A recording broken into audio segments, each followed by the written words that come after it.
हमारे बच्चे इल्म हासिल ना करें, वो गुलाम हो जाए अमिताभ का। वो साहब यहूदो नसारा का पांव धो के पिए, यहूदो नसारा की चप्पल ढोएं, यहूदियों की तरह चेहरा बना के यहूदी बन जाए, क्रिश्चियनों की तरह बर्थडे पार्टी अपने बेटे का मना के वो क्रिश्चियनों का गुलाम बन जाए। ये फिल्म के स्टार की नकल करे, इनके गले में हो सिकरी, इनके हाथ में हो धागा, इनका चेहरा हो यहूदियों जैसा, इनका लिबास हो काफिरों जैसा, इनकी शादी पार्टी हो यहूदियों जैसी, इनके बेटों का बर्थडे पार्टी हो यहूदियों जैसा। ये मुस्तफा से हटकर ये जलील और रुस्वा हो जाए, ये तो मुमकिन है, मगर इस्लाम न कभी खतरे में था, न आज है, न कयामत तक रहेगा।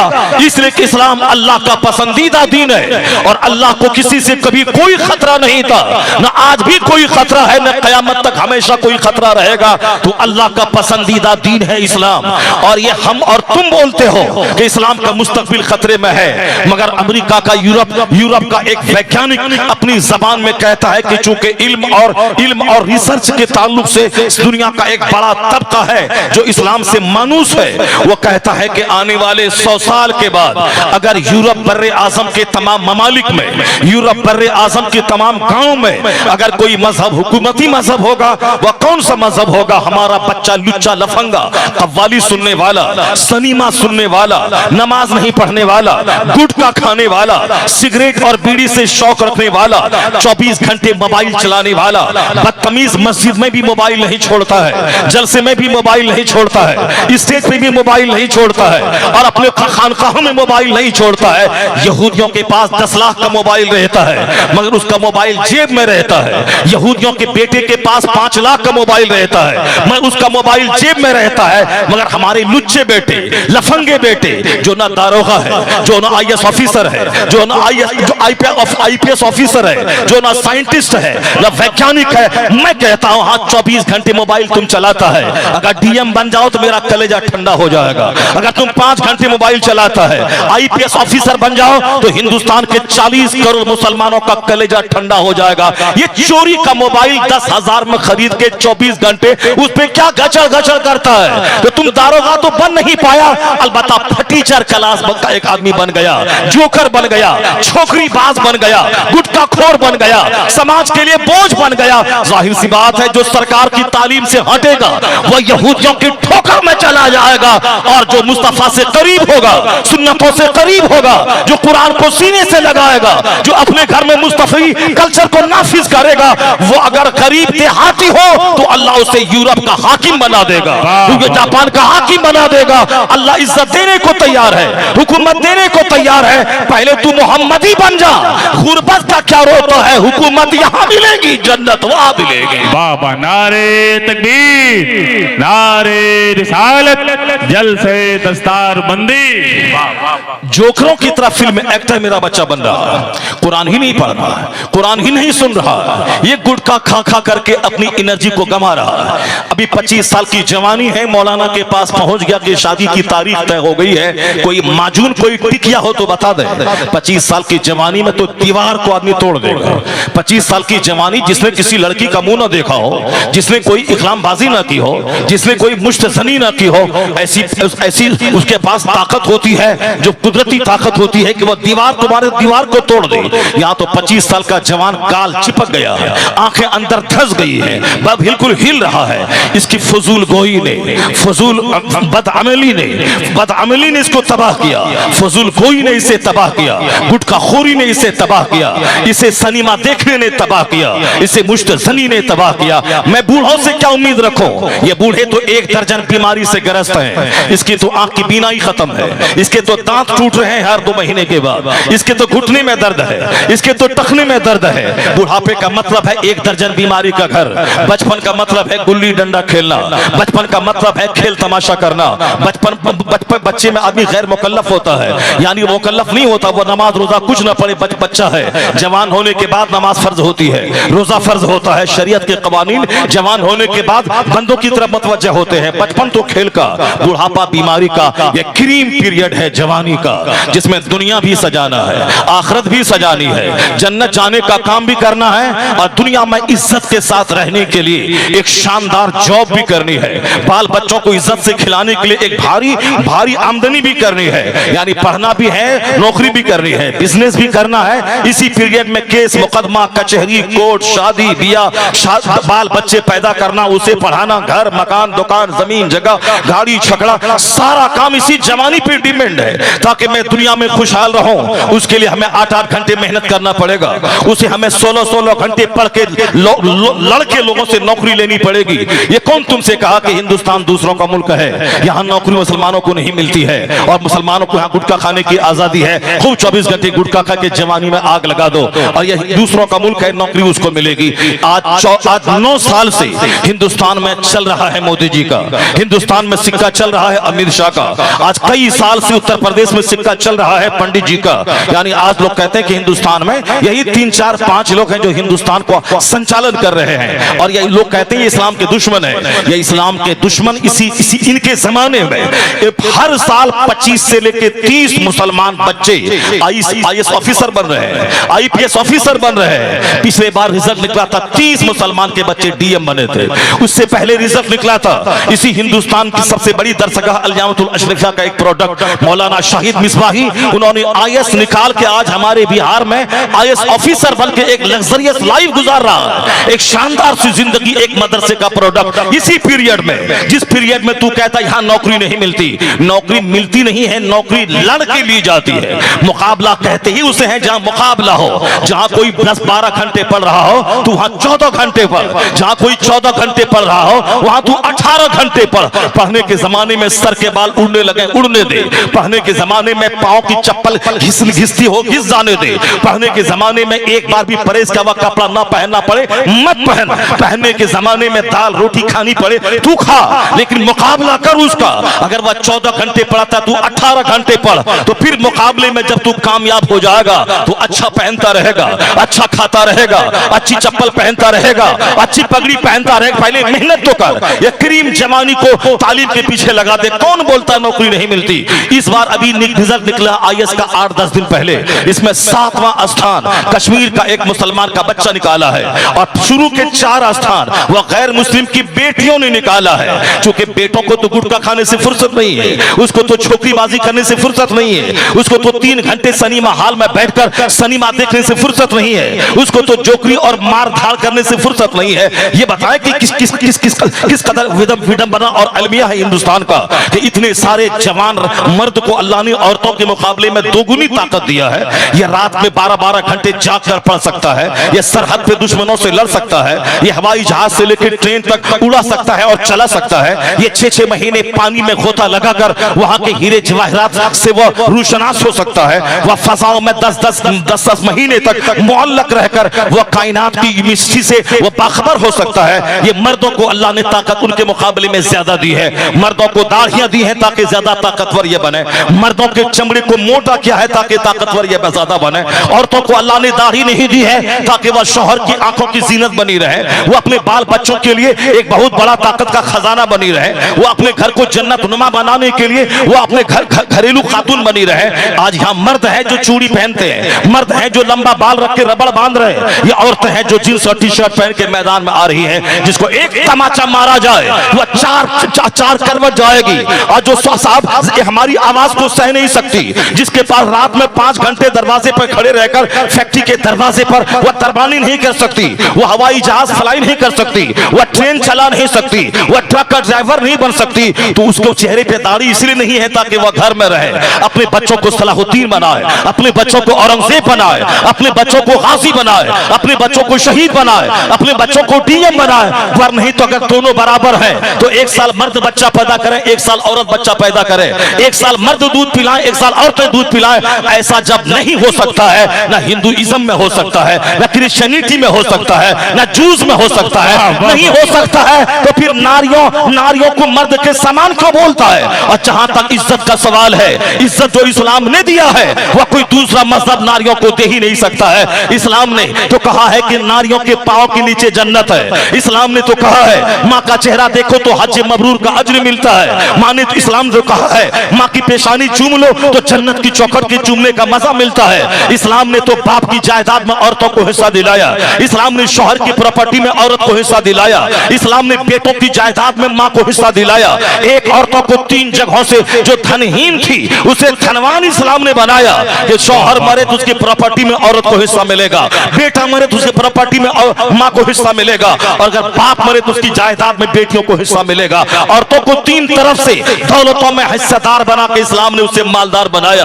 औरतों को चूंकि वह कमजोर है इसलिए मोटी चादर डाल दी ताकि कोई कोचिंग सेंटर में कोई दरिंदा इस पर हमला न करे, स्कूल में कोई दरिंदा इस पर हमला न करे, रास्ता चलते कोई लुच्चा लफंगा इस पर हमला न करे, ये पर्दे की चीजें छुपी रहे।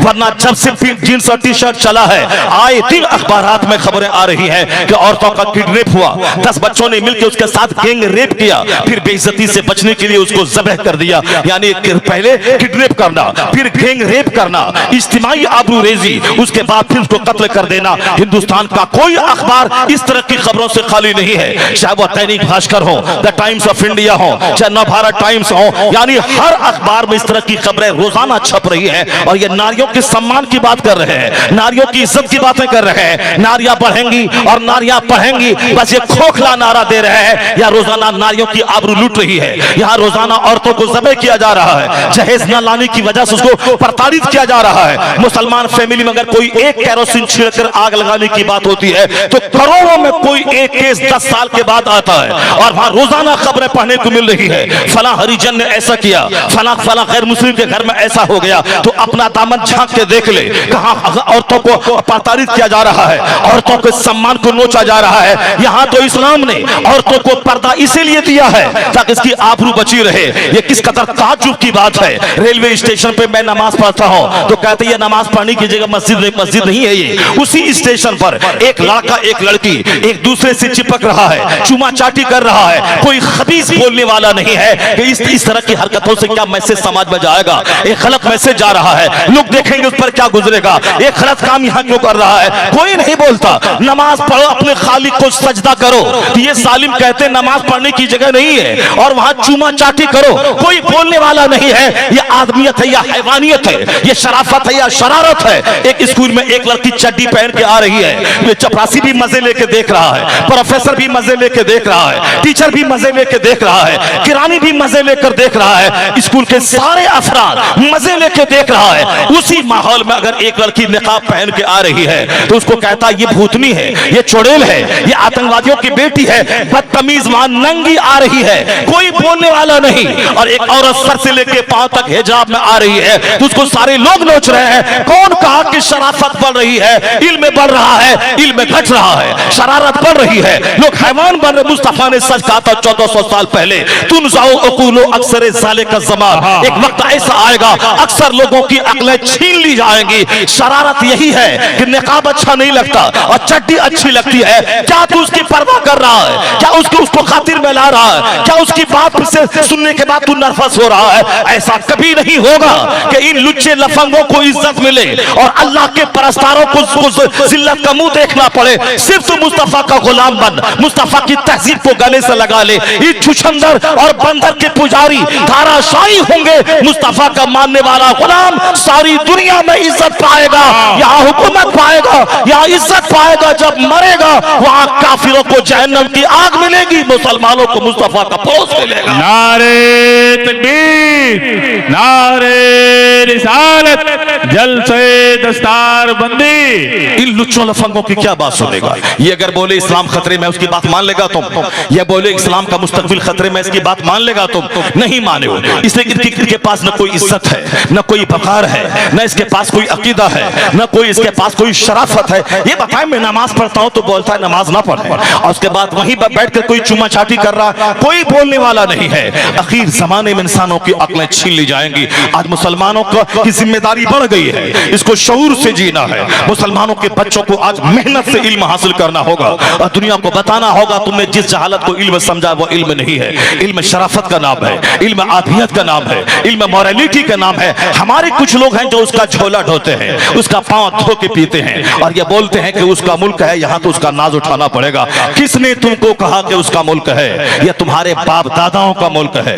1200 साल पहले जो जिन्होंने कलमा पढ़ा, जिनसे कब्रिस्तान भरा पड़ा है, ये उनका मुल्क है। उनका अगर मुल्क है तो मेरा भी मुल्क है, उनका मुल्क है तो मेरा भी मुल्क है। और उनका बादशाह तो जुज़वी और प्रोफेशनल होता है, मेरा बादशाह गरीब नवाज नवाज तो 800 साल से अजमेर में रह के सारे भारत को चला रहा है। इसे किसका मुल्क है? दूसरों का नहीं है। ये मुल्क तो ख्वाजा गरीब नवाज का है, ख्वाजा गरीब नवाज के साथियों का है। तुम कैसे बोला कि दूसरों का मुल्क है? मुकाबला सख्त है, पढ़ाई बढ़ा दे। मुकाबला सख्त है, जागना बढ़ा दे।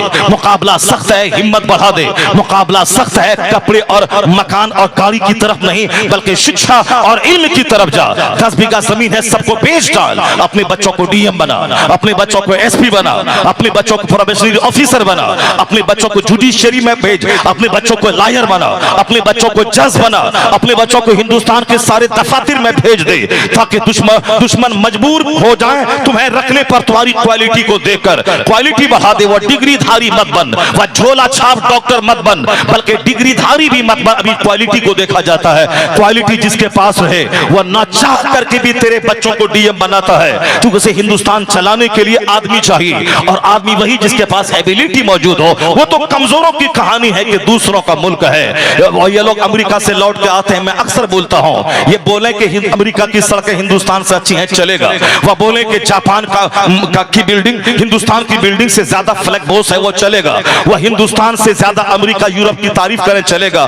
और मेरा बच्चा अमेरिका से घूम के आने के बाद नहीं बोलता वहां के व्हाइट हाउस हिंदुस्तान की पार्लियामेंट हाउस से ज्यादा खूबसूरत है, वहां की सड़कें हिंदुस्तान से ज्यादा अच्छी चिकनी है। नहीं, वो यही बोलता है हिंदुस्तान हिंदुस्तान है। अमेरिका से अच्छा हिंदुस्तान हमारा, चाइना से अच्छा हिंदुस्तान हमारा, ब्रिटेन से अच्छा हिंदुस्तान हमारा, नॉर्वे कनाडा से अच्छा हिंदुस्तान हमारा, और हम फख्र से कहते हैं इन सारे जहां से अच्छा हिंदुस्तान हमारा। हम बुलबुले हैं इसकी ये गुलशता हमारा। तो हमने वो नारा दिया था, आज वो नारा हर शख्स की जबान पे है। हमारे बाप दादाओं ने हिंदुस्तान के जर्रे जर्रे से प्यार करना सिखाया है। 2-4 लुच्चे लफंगों को देखकर ये नहीं बोला जाएगा कि इस्लाम खतरे में है। हिंदुस्तान दिल्ली की कोई बंदरिया इस्लाम और पैगंबर इस्लाम और कुरान के खिलाफ बोले तो उसको सुनने के बाद तुम नर्वस मत हो जाना कि मुसलमान बनने की सजा ये मिल रही है। वो हमारे पैगंबर और हमारे कुरान के खिलाफ वो अपमानित जुमले इस्तेमाल कर रहा है। उन जोकरों की बात पे कान ही नहीं धरना है। वह सिर्फ चंद रोटी खाने के लिए कुत्ता जैसे भौंकता है, उसी तरह 2 रोटी खाने, कुर्सी हासिल करने, सीट लेने, एमएलए बनने, प्रधान बनने, विधायक सांसद बनने के लिए वह भौंकता है। और कोई मुद्दा अगर नहीं मिलता है तो एक इस्लाम मुद्दा मिलता है, एक कुरान उसको मुद्दा मिलता है। उस कुरान और इस्लाम के खिलाफ जहर उगल के अपने ग्रुप में वह हीरो बनना चाहता है, वरना उसकी इल्मी लियाकत का तो ये आलम है।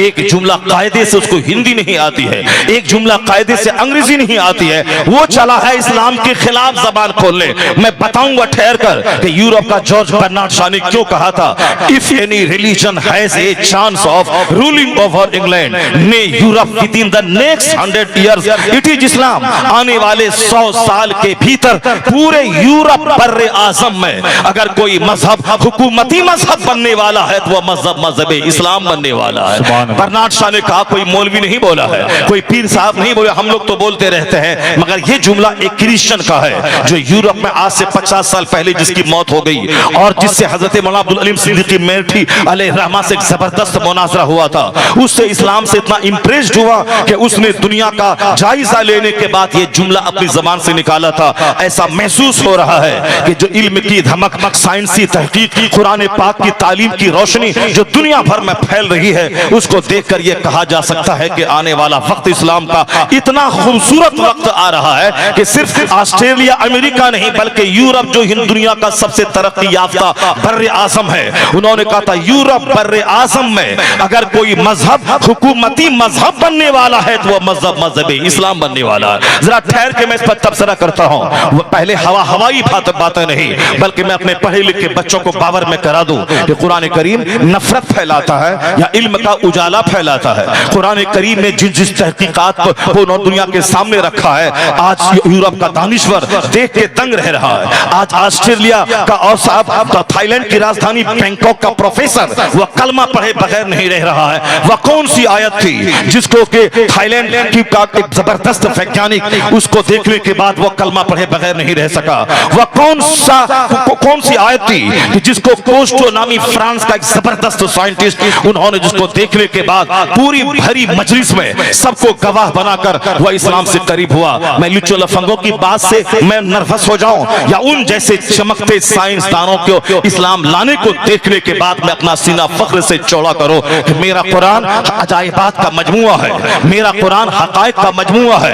हुजूर ने कहा था ला तनक़ज़ी अजाइबहु, यानी इसके अजाइबात कभी खत्म ना होंगे। और दूसरी अल्लाह फरमाता है एक जगह कि सनुरीहिम आयातिना फिल आफाक व फी अनफुसिहिम हत्ता यतबय्यन लहुम अन्नहुल हक। अल्लाह कहता है we shall show our portents in the horizons and in themselves that it will be manifest that it is true. Allah कहता मैं अपनी निशानी दिखाऊंगा, इतना दिखाऊंगा दुनिया भर में ताकि सारे लोग जान जाएं कि ये कुरान हक है, यह इस्लाम हक है, अल्लाह हक है और मुस्तफा हक है। मुसलमानों का यकीन कमजोर हो रहा है। इसको बोला जाए कि औलाद को ज़बह मत कर, अल्लाह रोजी देने वाला है, इसको यकीन ही नहीं होता।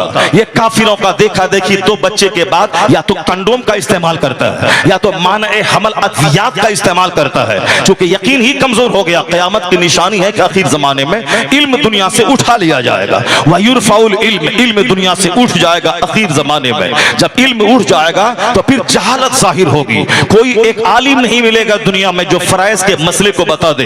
2 भाई आपस में लड़ेंगे, इतनी प्रॉपर्टी मेरा बाप छोड़ के मरा है और हम 2 भाई हैं, एक बहन है, हमारी एक फूफी है, हमारी एक फूफी है, हमारा एक भतीजा है, और किसमें जायदाद तकसीम कैसे होगी कोई नहीं बता पाएगा। एक मुत्तकी फकीह आलिम भी हो वली भी हो ढूंढने से नहीं मिलेगा। आया है हदीस में कि मोटा ताजा जानवर लेकर एक शख्स मुत्तकी फकीह की तलाश में निकलेगा, उसका जानवर दुबला पतला हो जाएगा लेकिन कोई मुत्तकी फकीह नहीं मिलेगा। किसी के पास इल्म होगा तो तकवा नहीं होगा, नमाज की पाबंदी नहीं होगी। किसी के पास नमाज की पाबंदी तकवा होगा तो इल्म की कमी रहेगी, यानी उसके पास इल्म का चिराग नहीं रहेगा। इस तरीके से दुनिया में हालात किसी हद तक इसी तरह के पैदा हो गए हैं। एक तरफ इल्म है तो तकवा नहीं है, एक तरफ नमाज रोजी की पाबंदी है तो इल्म नहीं है। और धीरे धीरे इल्म दुनिया से उठेगा तो लोग जाहिलों को अपना सरदार बनाएंगे, जाहिल गलत मसला बताएगा, खुद भी गुमराह होगा और कौम उसकी सारी गुमराह होती जाएगी। और जब इल्म उठा लिया जाएगा तो उस जमाने में आदमी जाहिलों से बदतर हरकत करेगा, जानवरों से बदतर हरकत करेगा और फिर शराब कसरत से पी जाएगी। ये क़यामत की निशानी है कि इल्म उठा लिया जाएगा। ज़िनाकारी ज़ाहिर होगी, यानी इस कदर आदमी के बदन में ज़िना शहवत कूट कूट कर भर दी जाएगी कि 3 साल का बच्चा भी ऐसी बातें बोलेगा जिनकी बातों से शहवत टपकेगी। 4 साल का बच्चा भी ऐसा काम गली में करेगा जिसको देखने के बाद एक 24 साल का जवान शर्मा जाएगा। और फिर चाहे पढ़ा लिखा आदमी हो बेपढ़ा लिखा आदमी, वो अपने दफ्तर में बैठकर, मदरसे में बैठकर, स्कूल कॉलेज में बैठकर, हर जगहों पे बैठकर सिर्फ शहवत की बात करेगा।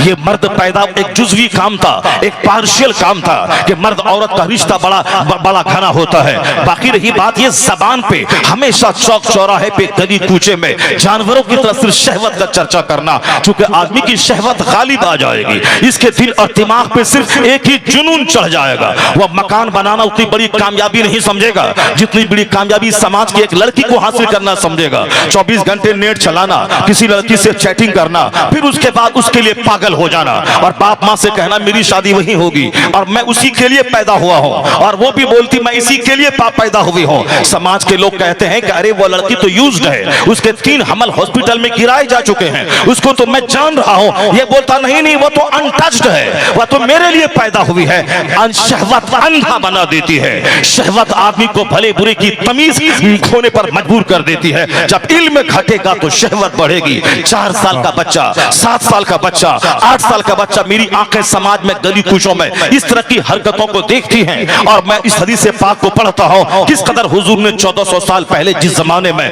मर्द ताकतवर होते थे, जिस जमाने में शहवतों का इतना चर्चा नहीं था, जिस जमाने में आला कामयाबी हासिल करना यही उनका मतमहे नजर था, जिस जमाने में जिहाद करना, 30-30 साल अपने गांव छोड़कर सरहद पे रह के इस्लाम बचाना, ये वहां के मर्दों का कमाल था। और वहां की औरतें इस कदर साबिरा शाकिरा, इस कदर जबरदस्त ताकत वाली होती थी कि शौहर की जुदाई में 30 साल गुजार देती, न नजर बहकती थी, न जबान बहकती थी, न उनके हाथ बहकते थे, न उनके पांव बहकते थे। यहाँ तो 10 दिन की जुदाई में ये सारा तमाशा होता कि निगाहें भी आजाद हैं, जबान भी आजाद है, आंख भी आजाद है, हाथ और पांव भी आजाद है। अल-जामिअतुल अशरफिया का माहनामा अशरफा की रिपोर्ट के मुताबिक यानी जो शौहर बाहर से विदेश से घर आया है वो यहाँ से जा रहा है, अभी गए हुए 1 दिन नहीं हुआ है कि दूसरे दिन होटल से फोन आता है कि कस्टमर आया है, और जब ये दूसरे ही दिन जो शौहर के साथ 1 महीना रह चुकी है, शौहर आ चुका है, पर होटल पहुंच जाती है। जब होटल के कमरे में पहुंचती है तो देखती है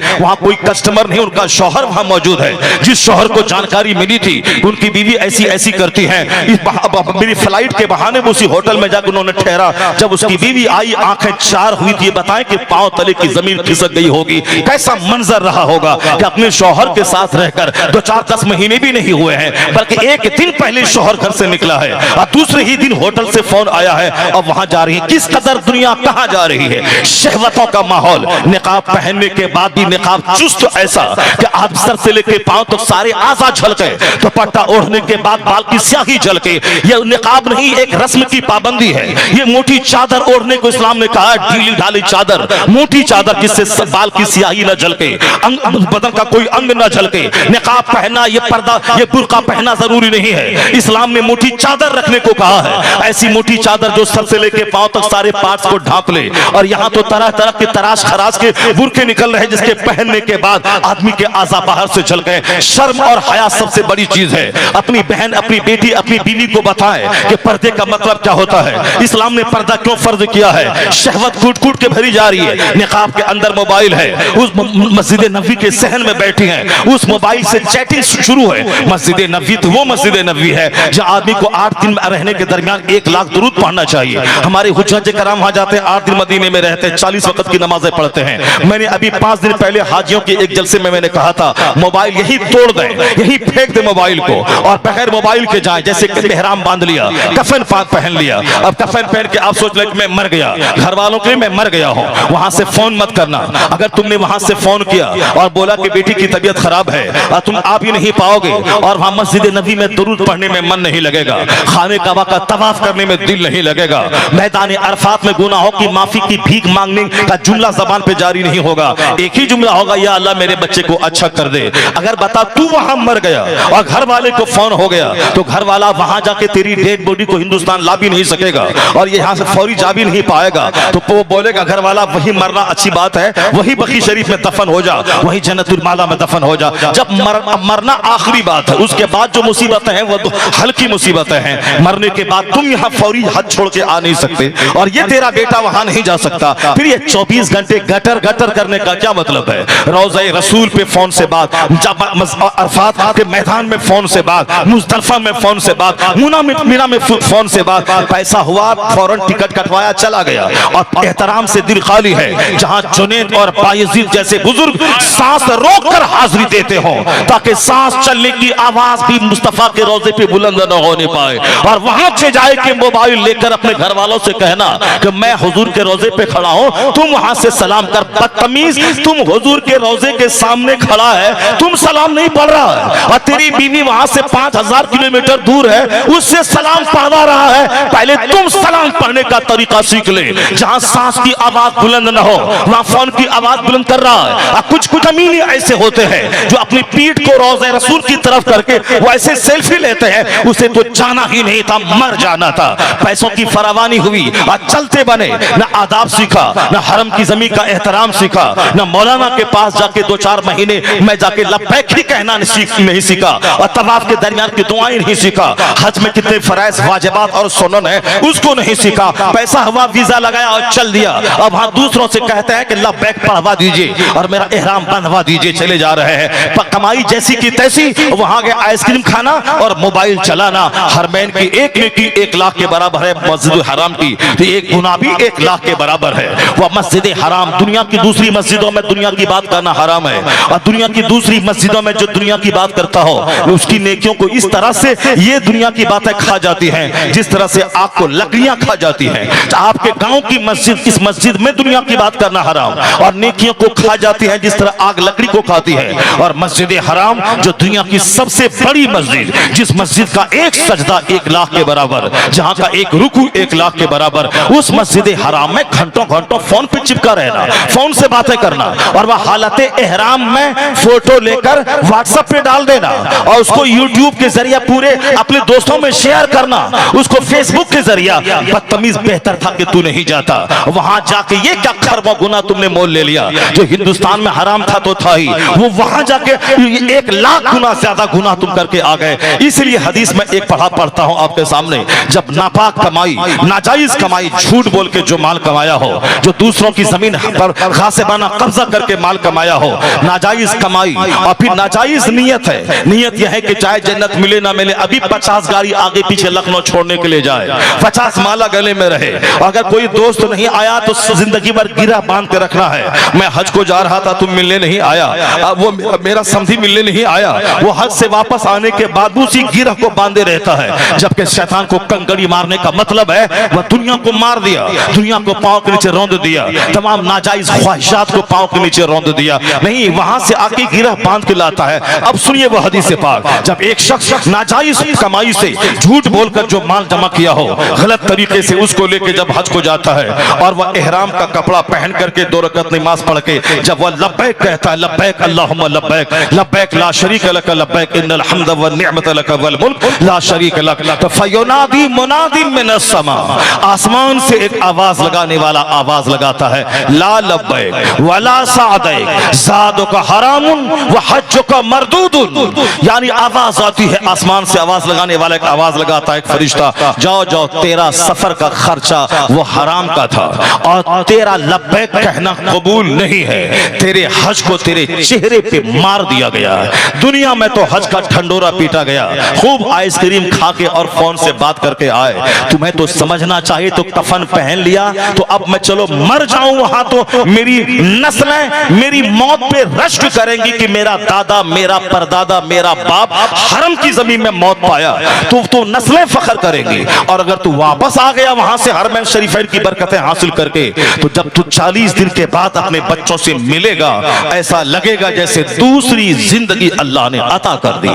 उस वक्त मिलने में जो मजा आएगा, ये फोन से बात कर करके इस सफर को क्यों बेबरकत बनाता है। जो जायज कमाई से दुनिया को मालूम हो या ना हो, हज मुझ पर फर्ज है, मुझको अदा करना है। नमाज फर्ज है, मैं 5 वक्त मस्जिद नमाज पढ़ने जाता हूँ। कौन माला पहनाया जाता है, कौन जुलूस निकलता है। रोजा फर्ज है, हर साल 1 से लेकर 30 रोजे तक मैं रखता हूँ। कौन माला पहनाता है, कौन 2-4 गाड़ी से मुझको सी ऑफ करता है। ज़कात फर्ज है, हर साल पाई पाई का हिसाब निकाल कर, चाहे 1 करोड़ है तो 2.5 लाख, 1 लाख है तो 2500, जितने हैं उतनी की ज़कात मैंने निकाल दी। मेरा माल पाक और मेरा दिल भी पाक, क्योंकि ज़कात का मकसद ही होता है कि तेरे दिल में माल न रहे, तेरे दिल में माल देने वाले की मोहब्बत रहे। और ज़कात का मकसद ये होता है कि माल पाक हो जाए, तो माल भी पाक और दिल भी पाक। अगर ज़कात नहीं निकली तो माल भी नापाक। 1 करोड़ में 2.5 लाख ज़कात, 2.5 लाख में 2 लाख निकाला, 50,000 नहीं निकाला, सारा माल नापाक। 1 रुपया भी ज़कात का अगर रह गया असल माल में, इल्ला अफसदत हो, सारे माल को तबाह हो बर्बाद करके रख देता है। यहाँ तो 1 करोड़ है, 2.5 लाख निकालने में सीने में दर्द होता है, इसलिए ज़कात फर्ज है ताकि सीने का वह दर्द खत्म हो जाए, वह सीने में माल न रहे, माल देने वाला रहे, वह माल देने वाले की मोहब्बत रहे और यह माल भी पाक हो जाए। तो फर्ज था मैंने निकाला, रोजा फर्ज था मैंने रख लिया, ज़कात फर्ज थी मैंने निकाल दिया, नमाज फर्ज है 5 टाइम में पढ़ने जाता हूँ। उसी तरह हज फर्ज है, ये चारों पिलर है। हज फर्ज हुआ, जैसे हज फर्ज हुआ, बाप पर फर्ज हो तो वो अदा करे, माँ पे फर्ज है तो वो अदा करे, बेटे पर हज फर्ज है तो वो पहले अदा करे। ये जहालत वाली बात ना बोले कि माँ बाप हज किया नहीं और बेटा जा रहा है, ये जहालत है, ये जहालत और लाइल्मी की बात है। बेटा साहिब इस्तिताअत है वो हज करे, माँ बाप को भी साथ लेके जाए तो नूरुन अला नूर। अगर उतने पैसे नहीं है तो खुद अपना हज करना फर्ज है। अगर वह माँ बाप को भेज रहा है तो उसका फर्ज अदा ना होगा, और कोई भी फर्ज नफल कबूल नहीं होता है जब तक कि फर्ज अदा ना करे। इसलिए माँ बाप को साथ में लेके जाओ, उतना पैसा है तो ठीक है, वरना अपना हज करे। माँ बाप के पास पैसे हैं तो वो हज करे, ऐसा नहीं कि बेटा गया माँ बाप को छोड़ गया। ये जहालत की बात है। जैसे कोई पाक कमाई से, पाक इरादे से हज को जा रहा है, मगर जो उससे बड़ा मालदार उस शहर में है, गांव में है, वह बोलता है ये 900 चूहा खा के बिल्ली हज को चली। यहाँ एक जबरदस्त घटिया किस्म की बात है, जहालत और शरारत की बात है। आलिमों से दूरियों ने, मदरसों से दूरियों ने, और जहालत की हालत में चंद सिक्के हो गए। दिल्ली, पंजाब, बंबई जाके कहीं ठेकेदारी किया, कुछ माल हो गया, छोटा सा घर बनाया, आल्टो की कार खरीद ली, उसके बाद फिर अब वह फिरौन बन के बैठा है। ये मौलाना मौलवी मदरसा क्या है, ये सब तो चंद सिक्के कमाते हैं मस्जिद में इमामत करके। मैं तो एक टेंडर लेता हूँ, 10 लाख रुपए की कमाई हमारी होती है। बेहतर था कि तू गरीब रहता, कम से कम मौलाना को इज्जत से सलाम तो करता, कम से कम 5 टाइम मस्जिद तो जाता, कम से कम तेरा दिल नर्म तो रहता, कम से कम गरीबी की वजह से तेरे आंख से आंसू के कतरे तो निकलते, कम से कम तू अपने आप को कुछ भी नहीं समझता। ये कौन सा पैसा तुमने कमा लिया कि आलिमों की तौहीन, मस्जिद की तौहीन, मदरसे की तौहीन, तौहीन और फिर फराइज़ व वाजिबात की तौहीन, और तुमने दुनिया को इज्जत देना शुरू किया, और फिर कोई मुत्तकी हो, तकवा जिसके पास हो, तकवा के बजाय तुमने पैसे को वैल्यू देना शुरू किया। पैसा अगर किसी शराबी के पास हो उसके लिए तू खड़ा हो जाता है। किसी के सीने में कुरान हदीस का इल्म हो तो तू ये पसंद करता है कि ये मुझको सलाम करे, क्योंकि इसके पास पैसे नहीं है और मैं पैसे देकर इनको मस्जिद में चंदा देकर मैं इनकी तनख्वाह का इंतजाम करता हूँ। बेहतर था कि गरीब रहता। ना अहलों के लिए पैसा एक मुसीबत है, पैसों की वजह से तबाह बर्बाद हो रहे हैं। पैसा नहीं, अब वो दूसरा आदमी हज को चला गया, अल्लाह का डर था, 10 साल से पैसे जमा किया, वो हज को जा रहा है, ये डींगे मारता है। 900 चूहा खा के बिल्ली हज को चली। मैं कहता हूं 900 चूहा क्यों? कौन बोला तुमको 900 चूहा? 900 करोड़ चूहा भी खा के कोई हज को जाए, ये हदीस पाक सुन ले सीना फट जाएगा। हुजूर कहते हैं कि जब कोई शख्स ये कहता है ये इतना बड़ा मुजरिम है कि अल्लाह इसको माफ नहीं करेगा, अल्लाह इसको नहीं बख्शेगा, तो अल्लाह कहता है मन अंत, तू कौन है कहने वाला कि अल्लाह इसको माफ नहीं करेगा? जाओ जाओ, मैंने इनको माफ किया, अब तुझको जहन्नम की आग में झोंक दिया। कौन है तुम बोलने वाला? अल्लाह बख्शिश करने वाला है, वो तो 99 कातिल को माफ करने वाला है। अल्लाह वो दिल देखता है कि दिल में कितनी मोहब्बत, कितना खौफ अल्लाह का है। नमाज, रोजे, हज, ज़कात फराइज़ व वाजिबात फराइज़ हैं, इसको तो अता करना ही है। एक वक्त की नमाज छोड़ना हराम और गुनाह कबीरा है, और नमाज फर्ज आजम है, नमाज का छोड़ना भी गुनाह आजम है। नमाज छोड़ने के बाद अगर कोई बोले तो अल्लाह तो दिल देखता है, उसकी झूठी बात नहीं मानी जाएगी। फराइज़ व वाजिबात की अदायगी के बाद अगर वह बोलता है मैं तो बज़ाहिर सजदा करता हूँ, कबूल करना अल्लाह का काम है, मैं तो सिर्फ कानून पे अमल करता हूँ, अब वह रोता रहता है इलाही मेरा काम था बज़ाहिर कानून पे अमल करना, मैं नहाया धोया, कपड़ा मेरा पाक, जगह पाक, बदन पाक, मैंने ज़ाहिरी तौर पे क़िरात सीख ली, रुकू और सजदा कर रहा हूँ, बाकी कबूल करना तेरा काम है। वो बोले फजले इलाही से कबूल होगा, वो बोले अल्लाह के करम से कबूल होगा। यहाँ शराब पीता है और बातें इस तरह की डींगे मारता है। 900 करोड़ चूहा खा के अगर कोई हज को जाए, अगर अल्लाह ने हज कबूल कर लिया, उसके सारे गुनाहों को माफ कर दिया, तो तेरा सीना क्यों फटता है? तू क्यों चिढ़ रहा है? तू क्यों जल रहा है? 900 करोड़ चूहा खा के जाए, अगर हज कबूल हो गया तो हदीस में आया है, उलमा कराम से पूछ ले, सरकार फरमाते हैं हज मबरूर का बदला सिर्फ जन्नत है, बाकी कुछ नहीं। यानी जिसका हज कबूल हो गया वो हज मबरूर, उसका बदला सिर्फ जन्नत है, सिर्फ जन्नत, बाकी कुछ नहीं, हज मबरूर का बदला। और सुन वो हदीस जिसमें हुजूर ने फरमाया था मन हज वलम यरफुस वलम यफसुक रजा का यौमिन फलततहु उम्मु। हुजूर कहते हैं जिसने हज किया और दौरान हज जिसने कोई बुराई नहीं की, कोई बेहयाई का काम नहीं किया, तो ऐसे लौटता है जैसे आज ही माँ के पेट से पैदा हुआ। ये हदीस पाक तो पढ़ता नहीं, जहालत की वजह से 900 चूहा खा के बिल्ली हज को चली। इसी तरह की बेशुमार शरारतें हैं जो हमारी जबान से जाहिर होती रहती है, और हम एक दूसरे के सामने इस तरह के जुमले बोलते रहते हैं। फर्ज फर्ज है, नफल नफल है, वाजिब वाजिब है। फर्ज को फर्ज के खाने में रखना है, नफल को नफल के खाने में रखना है, वाजिब को वाजिब के खाने में रखना है। ऐसा नहीं कि नफल को फर्ज बना लेना है और फर्ज को नफल समझ लेना है, ऐसा नहीं होता है। जरा गौर से सुनिए ये बातें, मैं यहां विराम देता हूं, उसके बाद मैं कुरान के अजायबात पे तबसरा करता हूं कि किस तरह सारी दुनिया में, इस साइंटिफिक वर्ल्ड में किस तरह कुरान के अजायबात वाज़े हो रहे हैं। ये लुच्चे लफंगों की वजह से हमारे बच्चे नर्वस ना हो, बिल्कुल ना हो।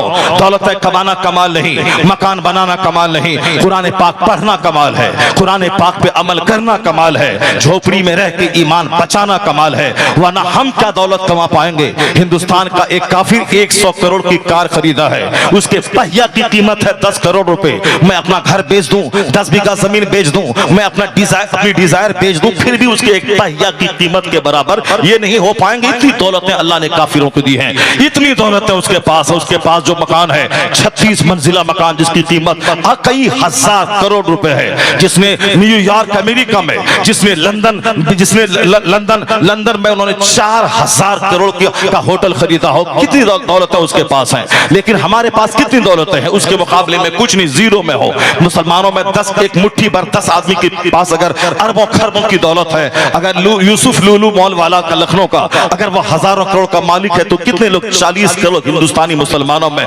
इक्का दुक्का ऐसे लोग हैं। और वहां तो कदम कदम पे ऐसे लोग हैं जिनकी कार की कीमत 10 करोड़ रुपए है, जिनके मकान की कीमत कई हजार करोड़ रुपए है। बेतहाशा दौलत है। अगर तुम आलिम से दूर रहे, मुमकिन है उसका मकान तेरे ईमान को लूट ले। अगर तुम दिल में इल्म दोस्ती से अलग रहा, मुमकिन है उसकी कार तेरे ईमान को छीन ले कि इनके पास इतनी कार है, ये काफिर होके तो फिर मैं मुसलमान हूं, मुसलमान होने की सजा मिल रही है। अब एक साइकिल भी मेरे पास ठीक से नहीं, बुलेट भी नहीं है, उनके पास 10-10 करोड़ की कार है, तो सीना हिल जाएगा। इसीलिए आलिमों की सोहबत में रहना, दीनी गुफ्तगू सुनना, रोजाना किताबों का मुताला करना इसलिए जरूरी करार दिया गया है। बुजुर्गों ने कहा है जो मौलवी 10 साल 20 साल पढ़ने के बाद 3 दिन लगातार किताबों का मुताला छोड़ दे, उनका दिल मरने लगता है, उनका दिल बुझने लगता है, वह भी जाहिलों की तरफ बोलने लगता है जिस तरह आजकल लोग बोल रहे हैं। 20 साल मदरसे में पढ़े और यहां से चले गए JNU, वहां दाढ़ी भी छोटी हो गई और वहां सर से टोपी भी उतर गई, क्योंकि अब ये साहब ये पोस्ट ग्रेजुएशन कर रहे हैं। और उसी JNU का लड़का जो बचपन से इंग्लिश मीडियम में पढ़ रहा है, वह MA MSc करते हुए क्लास में वो बहादुर तक दाढ़ी भी रख रहा है, वो क्लास के टाइम में पैंट शर्ट, उसके बाद वो पंजाबी पायजामा पहन रहा है और वो कुरान पाक का अंग्रेजी ट्रांसलेशन पढ़ रहा है और उसके दिल में इस्लाम का दर्द पैदा हो रहा है। और ये 20 साल पढ़ने के बाद वहां गया, 20 दिन भी नहीं हुआ कि चेहरे की दाढ़ी भी छोटी हो गई, सर से टोपी उतर गई। इसका मतलब है कि किताब पढ़ा, वो किताब दिल में नहीं उतरी है। सिर्फ जबानी तौर पर पढ़ना कमाल नहीं है, बल्कि उसे दिल में जगह देना, उस पर गौर व फिक्र करना, यह कमाल है। बुजुर्गों ने कहा है कि मुताला मरते दम तक करते रहना है। जमीन फौरन सूख जाती है जब 2-4 दिन तेज धूप होती है, जमीन मर जाती है। उसको दोबारा जिंदा करने के लिए बारिश मतलूब है, जाके अंदर से पानी डालें या फिर आसमान का पानी पड़े, तब वह खेत जिंदा होता है, तब दूसरी फसल लगती है। 2-4 दिन की धूप जमीन को मार देती है, जलाकर राख कर देती है। उसी तरह 2-4 दिन घोंडों की सोहबत, लुच्चों की सोहबत, लफंगों की सोहबत, बेनमाजी की सोहबत, दुनियादारों की सोहबत, यह दिल को मार देती है, यह दिल को जला के राख कर देती है। इसलिए हुजूर ने कहा था मालदारों के पास मत बैठना ए आयशा, मालदारों के पास बैठने से दिल सख्त हो जाता है। और यहाँ हम मालदारों की सोहबत तलाश करते हैं, कहाँ मिले कोई प्रधान, कहाँ मिले कोई सांसद, कहाँ मिले कोई विधायक। इसीलिए हमारा दिल जब मर गया तो हम अपना नेता किसी डकैत को बनाते हैं, किसी चोर को बनाते हैं, किसी मर्डरर को बनाते हैं, किसी हरामखोर को बनाते हैं। और जब वह हरामखोर मर जाता है तो मैं खौफज़दा हो जाता हूँ, अब कहीं मेरी इज्जत तबाह ना हो जाए, मेरा वो हरामखोर मेरा सहारा था। और अब हम डरने और सहमने लगते हैं, जबकि आला हजरत ने 100 साल पहले कहा था कि कोई चोर डकैत तेरा रहनुमा नहीं है, कोई कातिल तेरा रहनुमा नहीं है, कोई मर्डरर तेरा रहनुमा नहीं है। आला हजरत ने 100 साल पहले कहा था खमज़दों को रज़ा मुज़दा दीजिए है, बेकसों का सहारा हमारा नबी, तुम्हारा सहारा हमारा नबी है, हमारा सहारा नबी के सहाबा है, हमारा सहाबा हसने का, हमारा सहारा हसने के रिमेन है, हमारा जबरदस्त आसरा गौसे आजम है, हमारा जबरदस्त सहारा ख्वाजा गरीब नवाज है। मगर चूंकि हमारा दिल मर जाता है तो हम किसी खोंडे को अपना सहारा समझते हैं, किसी कातिल को अपना सहारा समझते हैं, किसी हरामखोर को अपना सहारा समझते हैं। और वह गोंडा कातिल हरामखोर अगर मर जाए तो हम बेसहारा हो जाते हैं कि हमारा कोई नहीं है। ये मेरे दिल के जलने का नतीजा है, ये मेरे दिल के सख्त होने का नतीजा है, ये खोंडा गिरदी उनकी सोहबतों में रहने का नतीजा है। बुजुर्गों ने कहा था 3 दिन तक कोई किताब को मत का मुताला ना करे, उसका दिल मरने लगता है। कौन? जो मौलाना 20 साल पढ़ा उनकी बात है। बुजुर्गों ने कहा कि ये अगर 3 दिन किताब छोड़ दे तो इनकी सोच भी जाहिलाना हो जाती है, ये भी दुनिया की हवस में गिरफ्तार हो जाते हैं। वह तो कोई दूसरा था जो अल्लामातुल अज़हर मिस्र से लौटने के बाद जिनके नाना ने कहा था कि मैं सोचा था कि मेरा लाल मेरा नवासा मिस्र जाने के बाद बदल जाएगा, इसीलिए वह तैयार नहीं थे कि मिस्र या जाएं। मगर नाना को किसी तरह मना लिया गया और मिस्र गए। वहां 3 साल के बाद जब लौटे हैं, सबसे पहला माला उनके गले में बरेली स्टेशन पर मुफ्ती आज़म आलमी इस्लाम के गले में डाला और चेहरा देख के बोला, हाँ हाँ दूसरों का बेटा मिस्र जाके बदल जाता है, मगर मेरा बेटा अल्हम्दुलिल्लाह वहां से बदल कर नहीं आया है, जैसे गया था वैसे बना हुआ आया है। वो ताजुल शरिया थे, 7 घंटे तक जिसके इंतजार में प्रधानमंत्री बैठे रहे, मगर ताकि एक झलक मुलाकात में कर लो। मगर उन्होंने कहा था कि मेरे पास वक्त कहाँ है, दीन की खिदमतों से फुर्सत कहाँ है, बाप दादाओं से जो जिम्मेदारी मैं पाया हूँ उस जिम्मेदारी को निभाने से फुर्सत कहाँ है कि मैं किसी दुनियादार हाकिम के पास जाऊं या उनको अपने पास मुलाकात के लिए आने का टाइम दूं। वह मिलना नहीं चाहते थे। कौन था?